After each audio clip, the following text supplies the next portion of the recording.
बीते दिनों करौ प्रखंड के बसकुप्पी स्थित हनुमान मंदिर में स्थापित हनुमान जी की प्रतिमा के साथ छेड़छाड़ व ध्वज को विशेष समुदाय के सामाजिक तत्वों द्वारा जला दिया गया था। साथ ही मदनकट्टा में भाजपा कार्यकर्ता के साथ मारपीट व भाजपा के झंडा को जमीन पर फेंक दिया गया था, जिसको लेकर इलाके में तनाव की स्थिति पैदा हो गई थी। वहीं इस मामले को संज्ञान में लेते हुए गोड्डा सांसद डॉक्टर निशिकांत दुबे शनिवार को बसकुप्पी और मदनकट्टा पहुंचे, जहां उपस्थित मौजूद ग्रामीणों से घटना की जानकारी ली। साथ ही प्रशासन को आदेश दिया कि निष्पक्ष होकर दोषियों पर कड़ी कार्रवाई करें। उन्होंने कहा कि हमारे नेता प्रधानमंत्री मोदी हैं, जब तक केंद्र में मोदी है तब तक गोड्डा लोकसभा क्षेत्र में ना तो भाजपा और ना ही किसी हिंदू पर आंच आने दूंगा। इस अवसर पर उनके साथ जिला अध्यक्ष सचिन रवानी, पूर्व नगर परिषद अध्यक्ष संजय यादव समेत सैकड़ों की संख्या में कार्यकर्ता मौजूद थे। ये जो सरकार है ना, ये बहुमत से जीती है। हमारी शुभकामना है इस सरकार को, क्योंकि अभी पूर्णतया सरकार बनी नहीं है, सभी मंत्री ने शपथ नहीं लिया है। चुनाव में हार और जीत लगा हुआ रहता है।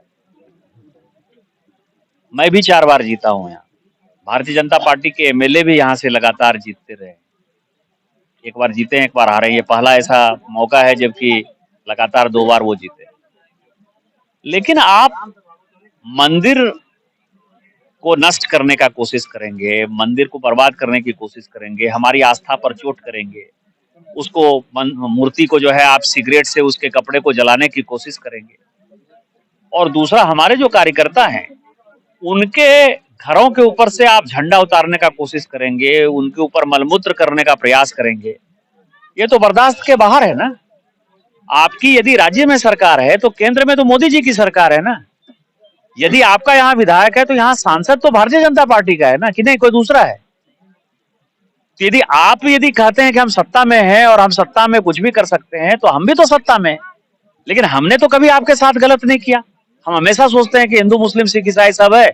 लेकिन मैं हमेशा कहता हूं, एक बात पुनः दोहरा देता हूं, कि भारतीय जनता पार्टी का यदि एक भी कार्यकर्ता जिंदा है तो हिंदुओं के ऊपर किसी भी प्रकार का आक्रमण, दुर्व्यवहार, ये बर्दाश्त के बाहर है। और इसके लिए जो भी कानूनी प्रक्रिया होगी वो प्रक्रिया हम करेंगे।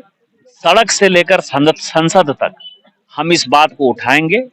और यदि ज्यादा ये लोग तंग करेंगे तो ये सरकार कितने दिन चलेगी, ये इनको अब समझने का सवाल है। बहुमत का मतलब ये नहीं होता है कि आप हिंदुओं को प्रताड़ित करें। जीतने का मतलब ये नहीं होता है कि आप भारतीय जनता पार्टी के कार्यकर्ता को प्रताड़ित करें। यदि प्रताड़ित करेंगे तो अधिकारियों के ऊपर भी कार्रवाई होगी और सरकार के ऊपर भी कार्रवाई। मैंने कहा ना कि अभी पूर्णतया सरकार नहीं बनी है, इसलिए मैं सरकार के ऊपर कोई कमेंट फिलहाल नहीं करना चाहता। सरकार बन जाए, सरकार 2-3 महीने काम करने दीजिए, इसके बाद मैं फुल फ्लेज जो है इसके ऊपर प्रेस कॉन्फ्रेंस करूंगा। आज मैं कुछ नहीं बोलूंगा।